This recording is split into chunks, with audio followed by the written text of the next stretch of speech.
হৈছে এনে এক ঘটনা বা পৰিস্থিতি যিয়ে মানুহৰ জীৱন সম্পত্তি পৰিৱেশ আদিৰ বৃহৎ ক্ষতি সাধন কৰে।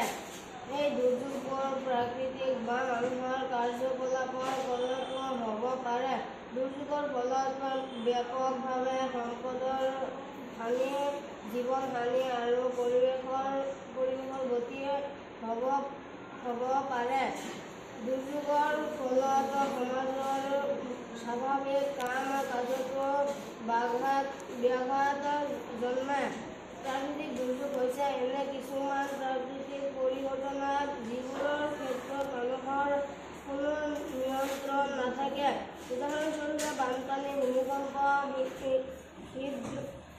শীতপ্ৰবাহ, হিমস্খলন, খৰাং, ঘূৰ্ণীবতাহ, আগ্নেয়গিৰি,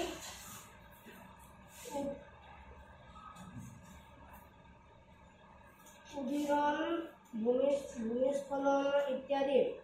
আনহাতে মানৱজনিত দুৰ্যোগসমূহ হৈছে মানুহৰ দ্বাৰা সংঘটিত কিছুমান কাৰ্যৰ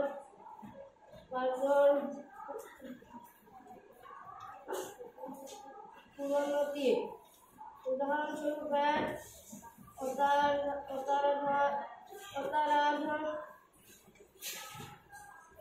দ্ৰব্যহত্যা, বিশৃংখলতা, সন্ত্ৰাসবাদ, পৰিবহণৰ ক্ষেত্ৰত হোৱা দুৰ্যোগ যেনে পথ দুৰ্ঘটনা, আকাশীতাত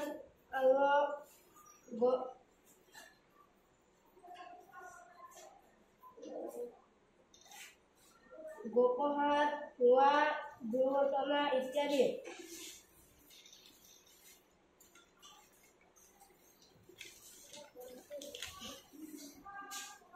অসমখন এনে এক ৰাজ্য যি প্ৰাকৃতিক দুৰ্যোগ যেনে বানপানী, ভূমিস্খলন, ভূমিকম্প আদিৰ দ্বাৰা প্ৰভাৱিত হয়। অসম চৰকাৰে এই দুৰ্যোগসমূহৰ মোকাবিলা কৰিবলৈ বিভিন্ন পদক্ষেপ গ্ৰহণ কৰিছে। অসম ৰাজ্যিক দুৰ্যোগ ব্যৱস্থাপনা প্ৰাধিকৰণ এ দুৰ্যোগ ব্যৱস্থাপনাৰ কাৰ্যত গুৰুত্ব দি আহিছে। দুৰ্যোগ ব্যৱস্থাপনাৰ ক্ষেত্ৰত বিদ্যালয় পৰ্যায়ত ছাত্ৰ-ছাত্ৰীৰ ভূমিকা। দুৰ্যোগ ব্যৱস্থাপনাৰ ক্ষেত্ৰত ছাত্ৰ-ছাত্ৰীয়ে উল্লেখযোগ্য ভূমিকা গ্ৰহণ কৰিব পাৰে। দুৰ্যোগৰ বাবে প্ৰস্তুত চলোৱা আৰু দুৰ্যোগৰ বিপদত তেওঁলোকে সক্ৰিয় হ'ব পাৰে। ছাত্ৰ-ছাত্ৰীয়ে সক্ৰিয়তাৰে কৰিব পৰা কেইটামান উপায় তলত উল্লেখ কৰা হৈছে। সজাগতা বিয়পোৱা, ছাত্ৰ-ছাত্ৰীসকলে নিজৰ অঞ্চলৰ সম্ভাৱ্য বিপদ আৰু বিপদৰ বিষয়ে সমাজত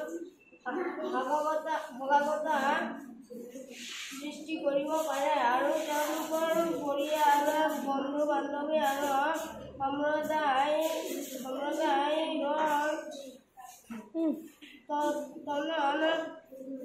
চলোকেও এই